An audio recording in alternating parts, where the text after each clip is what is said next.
Howdy folks, how are y'all doing? Cub here, and welcome back to our little adventure in the world of sorcery. Now, when we last left our hero, I had a different cup of coffee. This week I've got just a generic blue mug.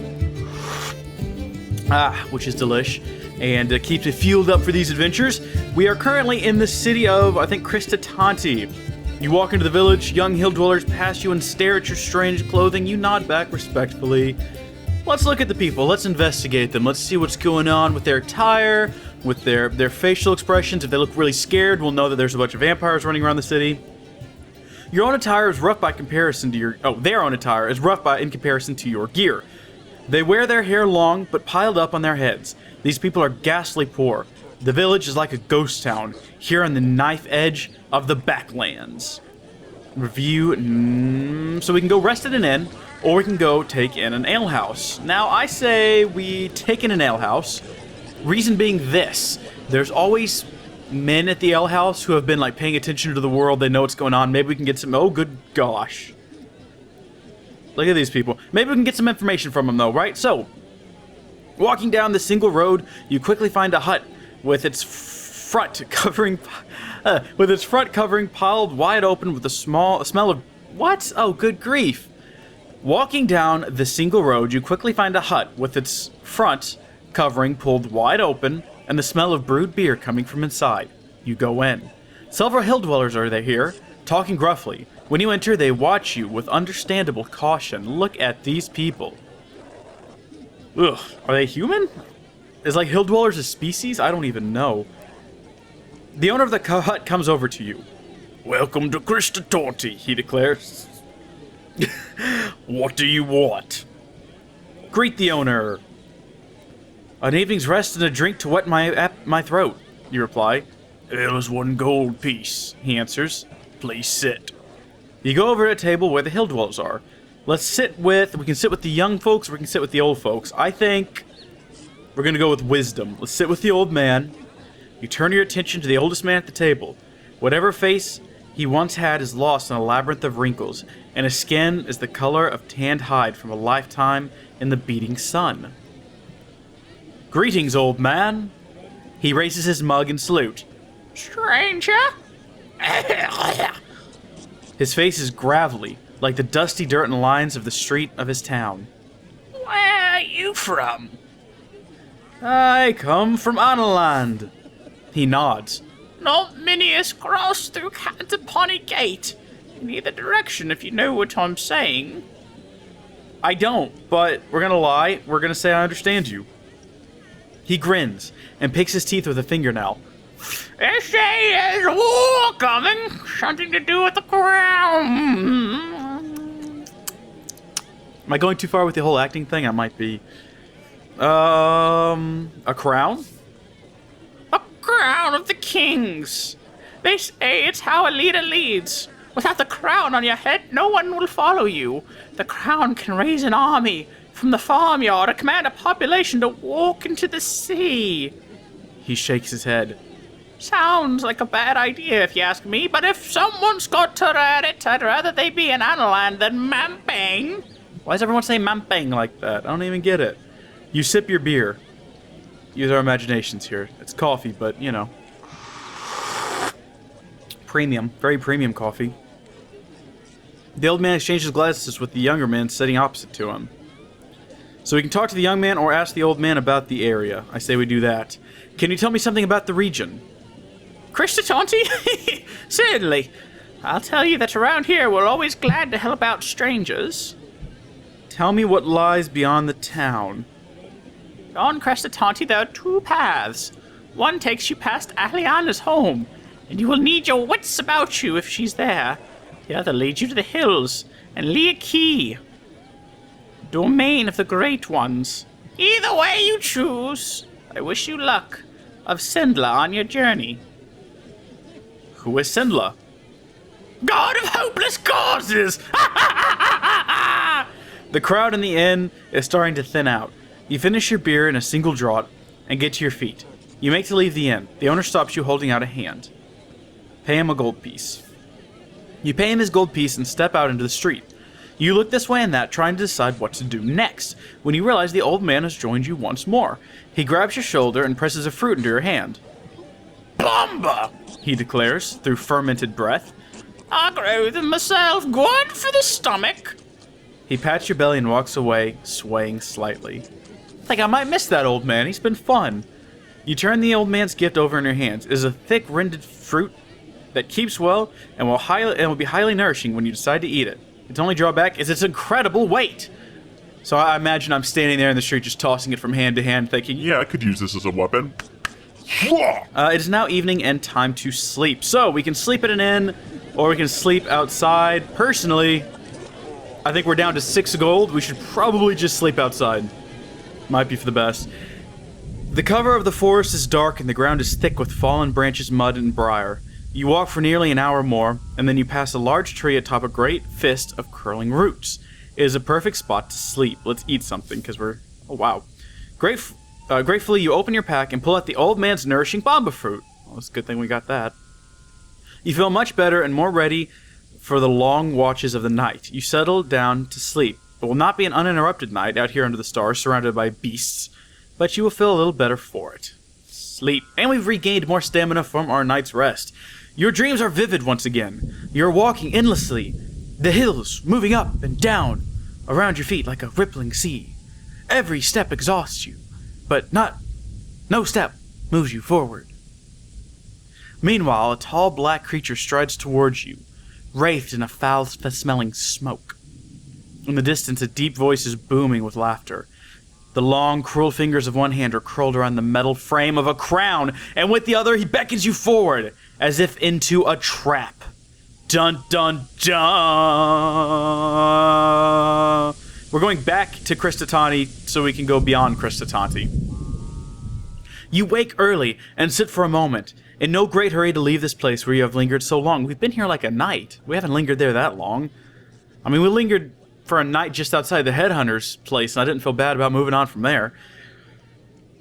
This is now the 3rd day of your journey, and the muscles in your legs are feeling lean and strong from so much walking. You spend a short while enjoying the peace, then unhurriedly collect your possessions and set off along the path. Kristatanti is surrounded by several miles of fields. It sits in a well-protected ring of hills and is close enough to the river to be reasonably prosperous. As you follow the path between lines of sun-baked crops, you come to a fork in the road. The right-hand way leads past a set of outbuildings, while the left hand directly off into the deep woodlands. Heads off directly into the woodlands. I'm producing a lot of saliva. I think it's the coffee. Maybe I should stop drinking it. Maybe I'll get another sip. Hold on. Get it all down so it doesn't just keep me from reading. So we can go, looks like, up north between the buildings, winding road around a mountain with a hole in it. Seems like something dangerous is going to be there. We got a couple of buildings there, and then that ultimately leads to Dumpus. Or we can just go straight to Dumpus through the woods, passing this little house where they said Aliana or some witch was, which could be fun. Let's take the shorter track. Let's take the shorter trek through the woods. Your journey is too important to slow down by talking to locals. You must pass unseen, and so you disappear into the jungle of tall trees. For a short while, the sun is feverous. Feverous? Yeah. And then you are between the trees once more, and everything becomes cool and still. You walk for several hours uneventfully. This is land that was never settled or explored, and very few travelers travel this way. In places, bushes and shrubs have grown over the path. Hack our way through! Ahaya! Moving carefully forward, use your sword to cleave the bushes. Your progress is quick but silent. How is it silent? I imagine I'm like... I mean, I guess if you're like an elderly deaf man... Did I hear something? No, I didn't. Moving carefully forward, you use your sword to cleave the bushes. Your progress is quick but silent. Then you come to a fork in the road, still deep in the forest. Fork in the forest. Let's see what we've got. Someone has thought to make a sign, perhaps as a guide or perhaps as a warning. The way to the right is marked Dumpus. A left turn points to Aliana, a name you remember from the man in Kristatanti.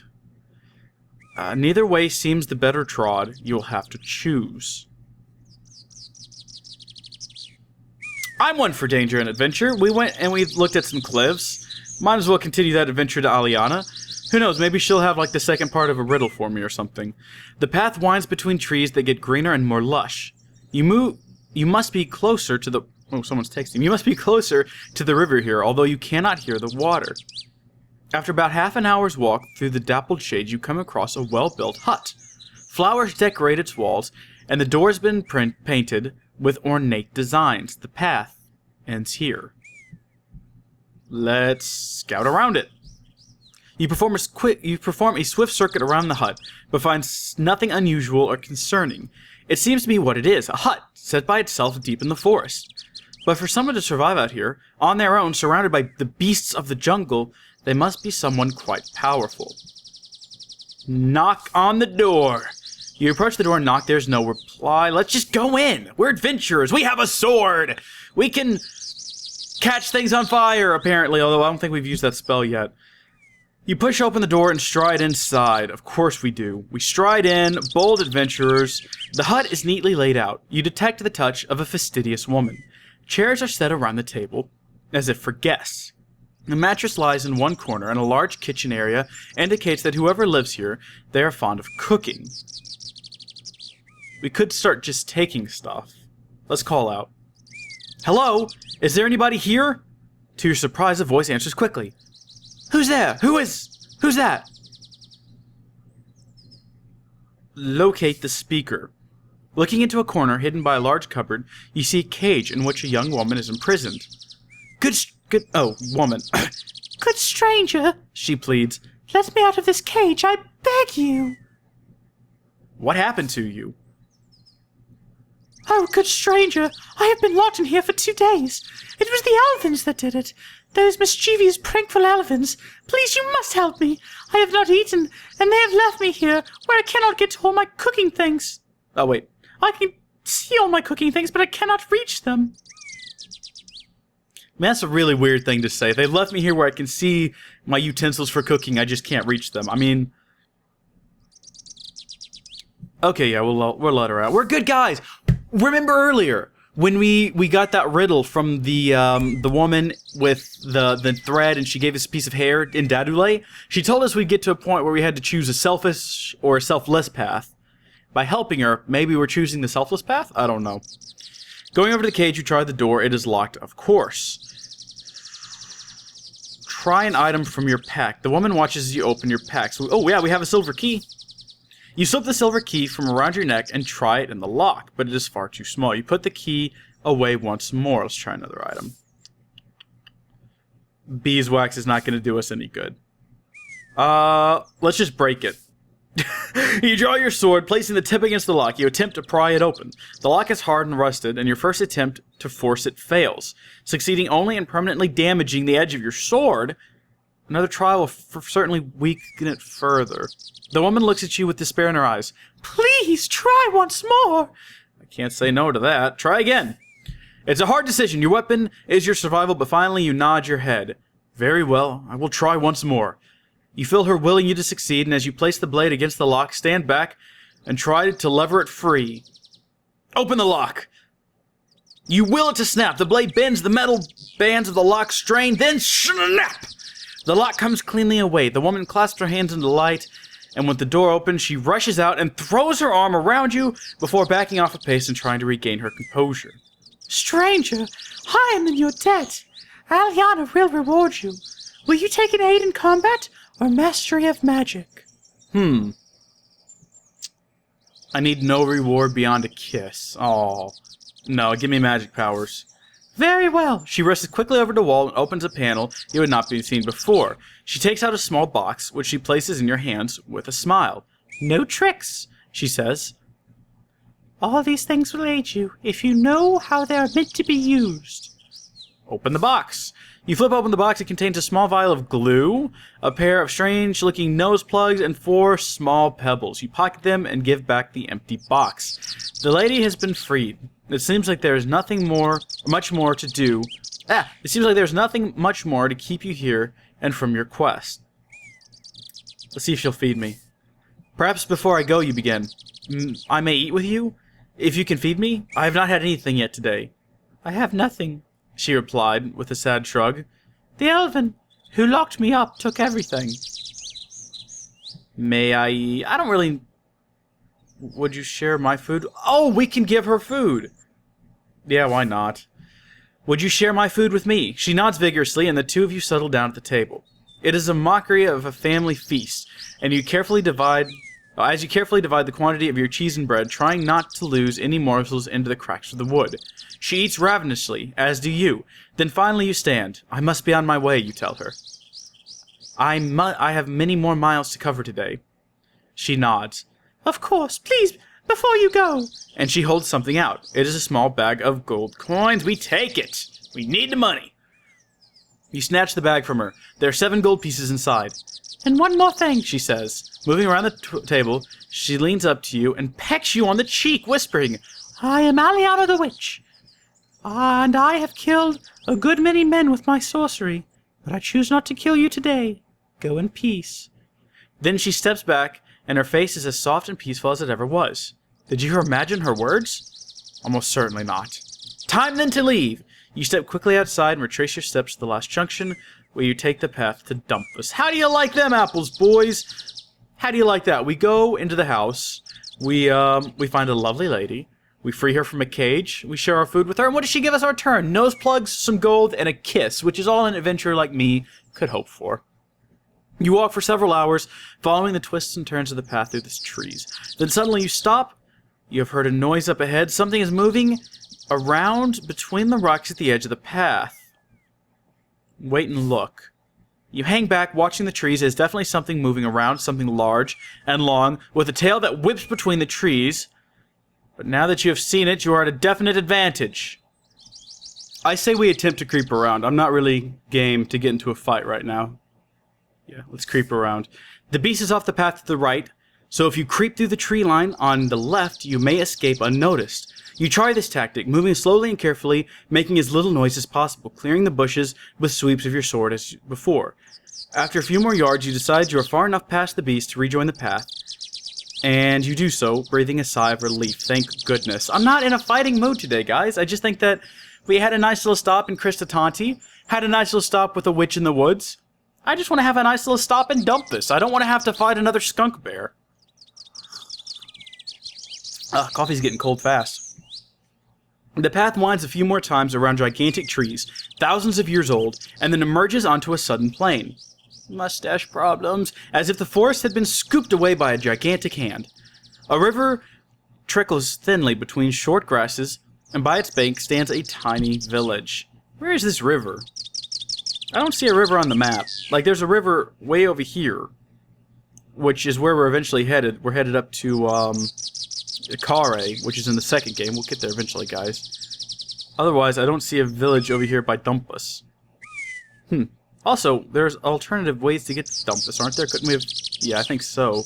No, I do think you have to go to Kristatanti. Okay, well, anyway, let's just go into Dumpus. Villagers are fun, you find good things there. Today has been a short day with few true dangers. With a decent meal and a night's sleep, your next day will start auspiciously. So you begin the gentle climb down into the village. You follow the path down to the village, passing a sign which declares it to be Dumpus. The streets are thin and narrow, and the buildings have been set close together as if trying to withstand a storm. There's a terrible smell hanging in the air. Well, of course there is. It's called Dumpus. All in all, it seems an unpleasant place. Let's explore the town. Might find something interesting. Halfway along the track, you come across a couple of merchants' huts. You browse for items worth buying with your 13 gold pieces. Your attention is taken... browse. Your attention is taken by the finely woven skull cap! A finely crafted sword and a skull cap. That does... Is that mind reading? I think that might be mind reading. Stolen from a priest of Dadulay, the merchant declares with pride. A fine piece of work. 4 gold pieces. Let's try it on. We feel nothing, take it off again. Well, we have to cast a spell for it to work, so let's buy it with... Oh, we can trade an emerald for it. Forgot we had those. Let's use our gold, though, because we have plenty of gold. You pay with gold pieces, you place the skull cap in your sack. How about the sword, because we damaged ours? Carefully, you lift the longsword from the table and swing it through the air. It cuts with a finely curved edge. A fine piece of work. I'm sure you agree. 6 gold pieces, buy it with an emerald. You hand over an emerald and strap the longsword along your waist.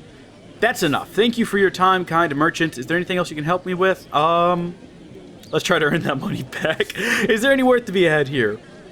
The merchant sizes you up. You look like a good worker to me. One of my friends needs some digging done. I'm sure he would pay and feed you for it. Digging what exactly? The merchant shifts uncomfortably. Does it matter? You'll find out.